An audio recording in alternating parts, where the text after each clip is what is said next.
मुझसे एक और भी सवाल पूछते हैं, मैम नेटवर्क मार्केटर को करना क्या होता है। अच्छा, इन तमाम सवालों का जवाब देने से पहले मैं आप लोगों को एक चीज क्लियर कर देना चाहती हूँ कि नेटवर्क मार्केटर का एक्चुअल काम क्या होता है।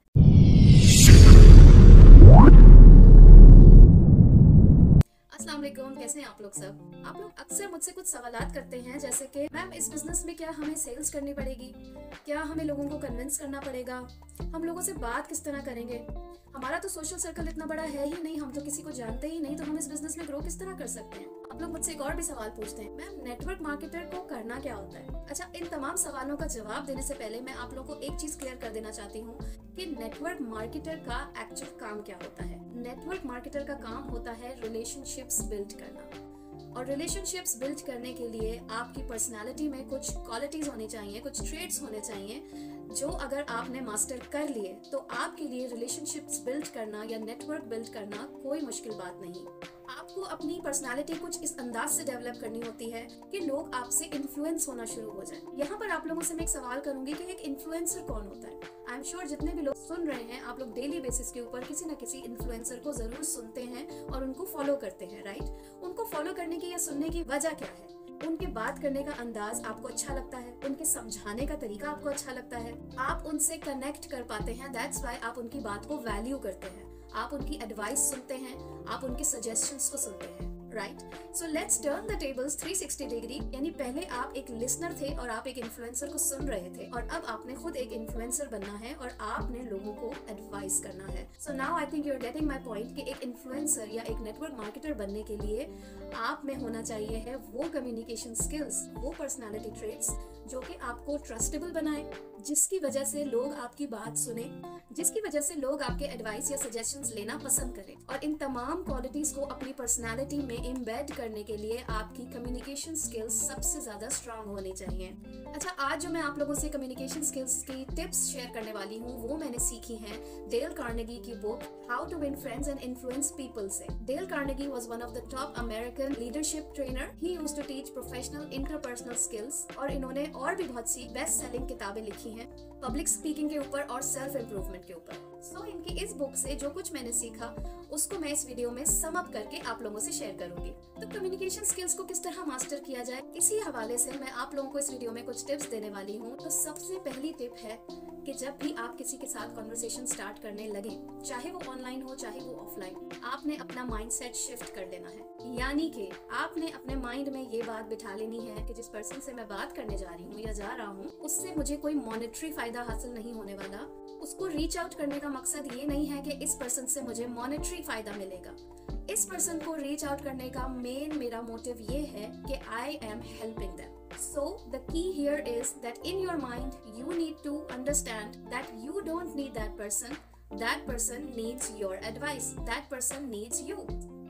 अब जब आप इस माइंड फ्रेम से बात करेंगे तो आप खुद देखेंगे कि आपके वे ऑफ कॉन्वर्सेशन में खुद ब खुद एक कॉन्फिडेंस और एक चेंज आ गया है। नाउ अब आपने कॉन्वर्सेशन स्टार्ट करनी है।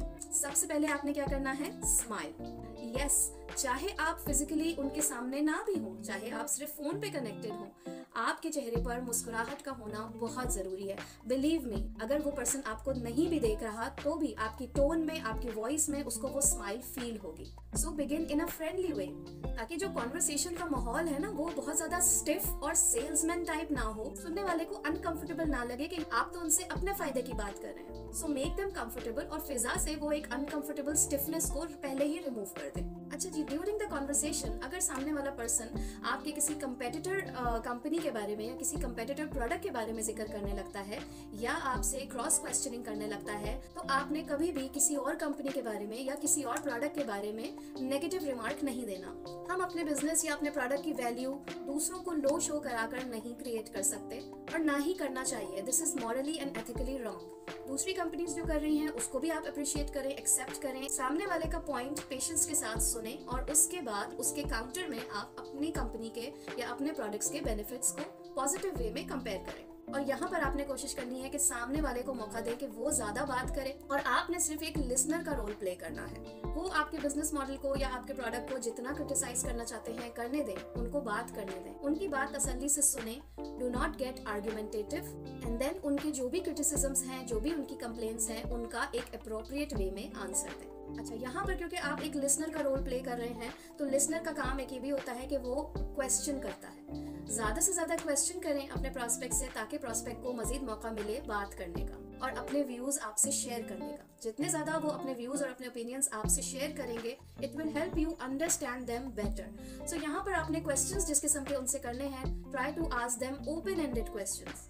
जितने ज्यादा ओपन एंडेड क्वेश्चंस होंगे, उतना ही ज्यादा सामने से आपको इलैबोरेट जवाब मिलेगा, and that will help you to understand the mindset of your prospect. Now अब आपने क्या करना है, you have been a good listener. आपने उनके ओपिनियंस को और उनके क्रिटिसिज्म्स को बहुत अच्छे से सुना। Now before responding, first of all you will appreciate them. Be honest and be sincere in your appreciation. ऐसा नहीं लगना चाहिए कि बनावटी लगे। रिमेंबर, जिस स्माइल से आपने वो कॉन्वर्सेशन स्टार्ट की थी, वो स्माइल अभी तक आपने मेंटेन रखनी है। उसी फ्रेंडली वे में सिंसियरिटी के साथ आपने उनको अप्रिशिएट किया और आप उनको बताएं कि okay, I respect your opinion. मुझे अच्छा लगा कि आपने ओपनली अपने तमाम खदशात डिस्कस किए, और फिर यहाँ से आप अपनी एक्सप्लेनेशन को स्टार्ट करें। एक और बहुत स्ट्रॉन्ग टिप है आपके लिए, और वो है always use the first name of that person in your conversation. जितना आप उनको डायरेक्टली उनका नाम लेके मुखातिब करेंगे, वो पर्सन बिलीव में उतना ही ज्यादा आपके साथ कंफर्टेबल हो जाता है और वो आपसे डायरेक्टली कनेक्शन फील करता है। क्योंकि किसी को उनके फर्स्ट नेम से रेफर करना ये इंडिकेशन देता है कि you are genuinely interested in that person, और आप जो गुफ्तगू कर रहे हैं, जो एडवाइस कर रहे हैं, वो सिर्फ और सिर्फ उनके लिए है। ये एक जनरल बिजनेस पिच नहीं है जो आप कर रहे हैं, आप सिर्फ और सिर्फ उनसे बात कर रहे हैं। So that makes a lot of difference in building relationships. Okay, थोड़ी देर पहले मैंने आपसे कहा कि आपने एक लिसनर का रोल प्ले करना है और आपने कोशिश ही करनी है कि आप अपने प्रोस्पेक्ट को मौका दें कि वो ज्यादा बात करें। तो in the beginning of the conversation, when you are introducing yourselves to each other, वहाँ पर भी आपने अपने प्रोस्पेक्ट को मौका देना है कि वो अपने बारे में आपसे बातें शेयर करें। अगेन, ये पॉसिबल तभी होगा जब आप उनसे ओपन एंडेड क्वेश्चंस पूछेंगे। फॉर एग्जाम्पल, आप उनसे पूछ सकते हैं कि आप क्या करते हैं। अगर सामने से आपको ये जवाब मिलता है कि जी मैं जॉब करता हूँ, एंड दैट्स इट, तो इस जवाब से आपको बहुत ज्यादा इन्फॉर्मेशन नहीं मिली।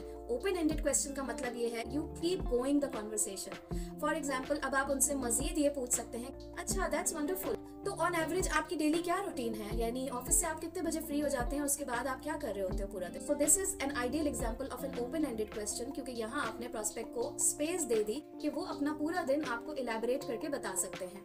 Now if they tell you कि मैं 6 बजे फ्री हो जाता हूँ और तकरीबन 6:30 घर पहुंच जाता हूँ और उसके बाद तकरीबन मेरे पास 3 से 4 घंटे होते हैं, तो यहाँ पर आपको ये पता चल गया कि इस पर्सन के पास एक ही सोर्स ऑफ इनकम है और इनके पास 3 से 4 घंटे फ्री भी मौजूद है। सो नाउ आपने उस पर्सन के इंटरेस्ट और नीड को सामने रखते हुए कॉन्वर्सेशन कैरी ऑन करनी है। शुरू में जिस तरह के मैंने आपको बताया कि आपने कॉन्वर्सेशन स्टार्ट करने से भी पहले अपने इस माइंडसेट में आ जाना है कि you don't need that person needs you. So here is an amazing opportunity for you to jump in as an entrepreneur, as a solution provider, and then you start talking to them keeping in mind their interest, not yours. आप उनके point of view से उनको अपने business के solution provide करेंगे। So you see कि ये कोई बहुत ही लंबी चौड़ी कोई टेक्निकल स्किल्स नहीं है। बात सिर्फ समझने की ये है कि लोग आपकी बात तभी सुनेंगे जब उनको लगेगा कि आप उनके इंटरेस्ट की बात कर रहे हैं। जहां उनको ये फीलिंग आनी शुरू हो जाएगी कि आप अपने इंटरेस्ट की बात कर रहे हैं, लोग आपसे बात करना भी पसंद नहीं करेंगे। तो let's very quickly sum it up for you. आपने सबसे पहले क्या करना है, आपने एक सोल्यूशन प्रोवाइडर वाले माइंडसेट में आ जाना है। आपने through out the conversation smile करना है और जेन्युइनली फ्रेंडली और सिंसियर रहना है। जहां आपको मौका मिले आप उस पर्सन को अप्रिशिएट करें, उनको प्रेज करें। अगर ड्यूरिंग द कॉन्वर्सेशन कोई नेगेटिव पॉइंट या कोई क्रिटिसिज्म वाला पॉइंट अराइज हो जाता है, तो उसमें आपने आर्ग्यूमेंट नहीं करना, उसको एक्सेप्ट करना है। और हाँ, ड्यूरिंग द कॉन्वर्सेशन कहीं आपसे कुछ गलती हो जाती है तो उसको भी आपने हम्बली एक्सेप्ट कर लेना है और अपोलोजाइज करना है। थ्रू आउट द कॉन्वर्सेशन आपकी कोशिश ये होनी चाहिए कि आप उनको ज्यादा मौका दें बात करने का, and you become a good listener. और हाँ, पूरी कॉन्वर्सेशन में आप उस पर्सन को फर्स्ट नेम से मुखातिब करें। So that's about it. It is so simple, और ये सब आप अपनी आम जिंदगी में करते ही हैं। वही प्रैक्टिस आपने अपने बिजनेस में भी करनी है। It doesn't take much to be nice to people, right? If you genuinely be nice to people, people automatically start connecting with you. It is as simple as that. मुझे उम्मीद है आपको मेरा आज का वीडियो यूजफुल लगा होगा। इसमें अगर आप लोग कुछ ऐड करना चाहते हैं तो जरूर मुझे कमेंट्स में बताइएगा। जिन्होंने अभी तक मेरा चैनल सब्सक्राइब नहीं किया है वो जल्दी से सब्सक्राइब कर लें। बहुत जल्द मिलते हैं कुछ नए और अमेजिंग वीडियोस के साथ। तब तक के लिए अपना बहुत ख्याल रखिएगा। अल्लाह हाफिज।